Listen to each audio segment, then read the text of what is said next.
Who's delivering packages on a Sunday to my basement? Weird. I didn't even order anything from Amazon. Alright, let's see what we got here.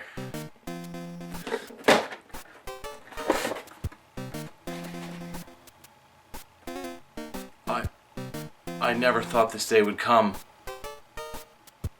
I have to call the others.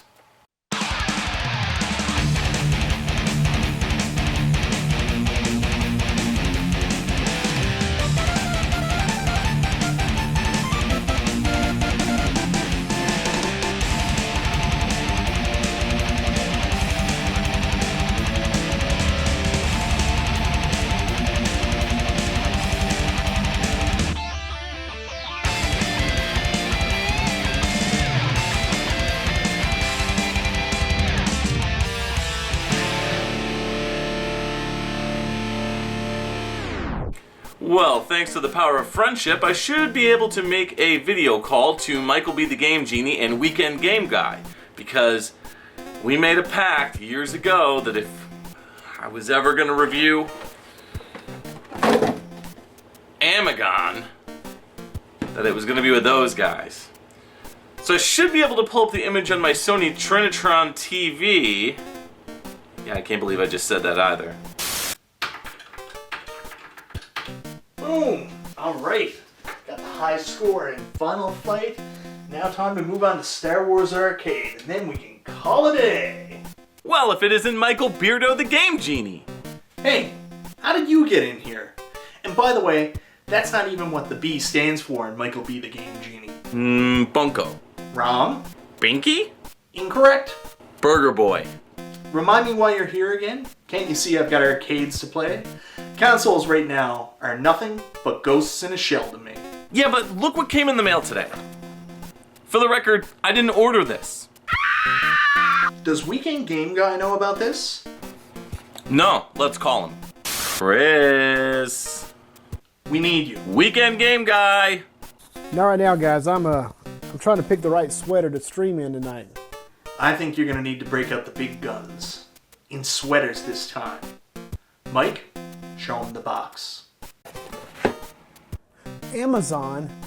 That's my second worst nightmare. No. It's what's inside the box. Amagon? That is my worst nightmare. Wow, really feel like that scream sound effect is being overused here. We always said we would review this game together, if the time was right. Well, I guess it's time to put this to rest. Maybe just one more time. I'll unretire the sweater. This is Amagon. The Nintendo Entertainment System was the console that took the mid to late 1980s by storm, and is arguably the reason why a good chunk of retro video game fans, at least in North America, play video games. Nintendo learned from the failures of Atari after the video game crash of 1983 by having a dedicated quality seal of approval. Games had to go through this in order to release with the official Nintendo stamped A-OK. Unfortunately, it feels like several games barely made it through that process, and today we're looking at one of them. But is this title truly unworthy of that seal of approval?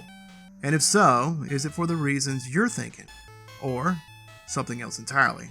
Amagon is the late 80s port of the Japanese Famicom title Totsuzen Macho Man, better known in English as Suddenly Macho Man. Is that like Mr. Clean?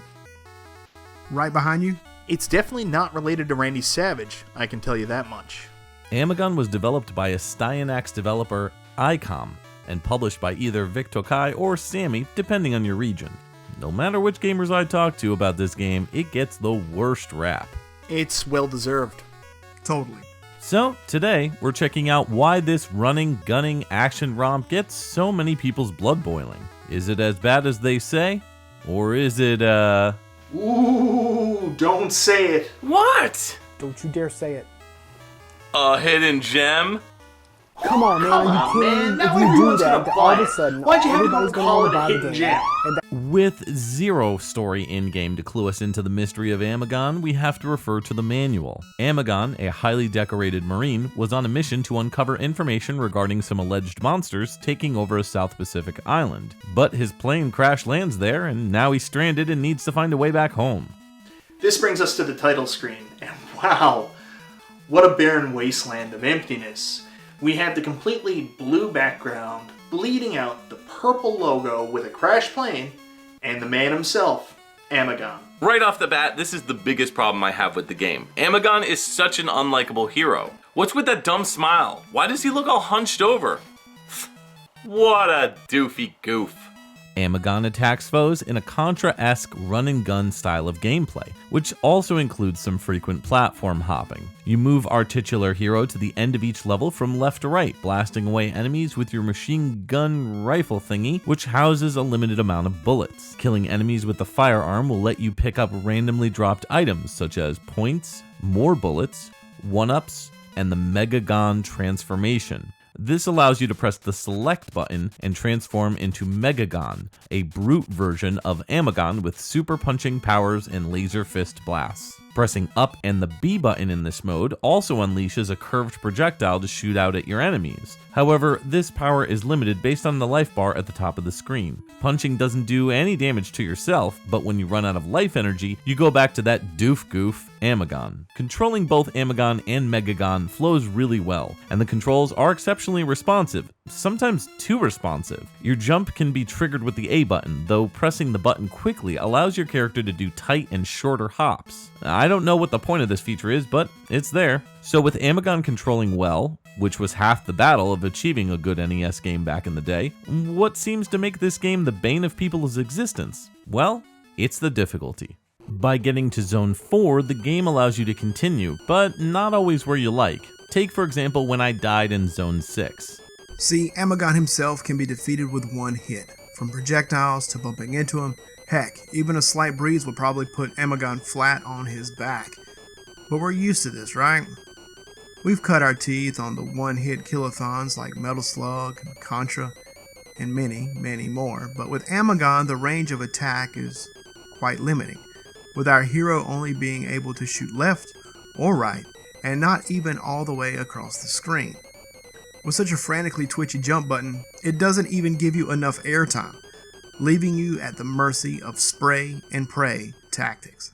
In order to advance further in the game, the real goal is to acquire these Megagon icons to power yourself up with the select button. Once turned into Megagon, you can plow through enemies with just the punch, but the problem is that no power-ups are dropped during this mode. While you wouldn't need bullets anyways, the points are integral to raising Megagon's health and energy bar. You can collect 500, 1000, 3000, 5000, or the crown icon, which gives 10,000 points. The more points achieved before the transformation, the longer you'll last as the Beefcake Muscle Man. So there's this careful balance of knowing when to cut your losses and just plow through a tough section of the stage, or to push on by subjecting yourself to higher risks as Amagon. Since Amagon only has 4 lives to start and no continues to begin with, Amagon is a tough sell for those willing to try to push on. Wait, no continues? That's insanity. Well... What is the point of letting players continue after the 4th zone, but then not even allowing them to pick up at the zone or stage that they died on? Why start letting you continue so late in the game? By this logic, you're given the chance to continue when the game is like 75% done. If I die on Zone 6, I want to replay Zone 6 if you're giving me a continue. That's kind of the point of it. What? It's making you go back to Zone 5? That is some hot garbage. This artificially raises the difficulty and punishes players just to punish them. Most stages end with a mini-boss battle, or you just get to the end of the stage. Or you accidentally die at the very end, yet still somehow move on. That's weird, but hey, I'll take it. When you reach the end of the 2nd stage of each zone, you'll fight a boss. These fights are a joke with the Megagon power-ups. They're too easy. Just blast them in the face with your laser power-up with up and B, or punch the stuffing out of them. If you do transform back into Amagon, you can finish the job with bullets by being careful. You'll encounter all different kinds of enemies of the bug and animal variety. Some of the tougher ones are complete bullet sponges. Thankfully, I never had to worry about running out of bullets as the game did a pretty good job refilling me. But this weapon being the only option to attack just makes the game feel barren. Contra, Metal Slug, and all the great running guns had a wealth of variety. Here, we're given one option as Amagon. I've heard that if you run out of bullets, you at least can use your gun as a melee weapon, but I luckily never experienced that, so I guess I'm doing something right. Sound effects and music are a mixed bag. I think when the enemies get hit, it just sounds like a wall of noise. The songs in here are not my thing personally. They're too bubbly and happy for what's going on. This guy's plane has crashed. Again, why does he have a smile on his face? I will say the track that plays in zones 5 and 6 is a total jam. It's dangerous, gets the blood pumping, and has some great dual melodies going on. Too bad the rest is either way too happy sounding or uninspired. Amagon is not worth sinking a ton of time into. Beating the game without save states is certainly going to give yourself a challenge, but is it worth it? In the end, no. The game is a forgettable experience, with only one weapon used for the majority of the game, an insufferable difficulty curve caused by the option to continue, starting in Zone 4, like what? An unlikable hero combined with a flat story to match the average graphics. Probably the best thing about this game is that one song that I previously mentioned, and the tight controls. It's a shame the rest of the game brings those sharp controls down, because so many games get the controls wrong on NES titles, but get everything else right. You won't break the bank for this one either, as it's a bargain bin title regularly selling for under $10. I really have very few things to add in closing. I think the game Amagon can be best summed up in the immortal words of the film critic Jay Sherman: it stinks. I have spent an obscene amount of time playing almost every game in the entire NES library, and usually I can find some redeeming quality for almost every game, but this one is a no from me, dog. I have constantly talked about my displeasure towards this game, and no amount of playing it, nor anyone else talking about it, has ever changed my opinion. Play something else, like anything else. Well, gentlemen, I thank you for your help with reviewing this one. It was a long time coming. You know, it's great that after all these years of being friends on YouTube that we were able to come together and make something like this happen. It kind of reminds me of the old glory days back in retro gaming on YouTube. Yeah, there's nothing quite like that, and it sure was a pleasure to... Oh, what's that? Oh, great. It looks like Michael B's ignoring me to play Arcade 1-Up, and Weekend Game Guy's only wearing a sweater. Okay, this was the worst idea ever. I'm out of here.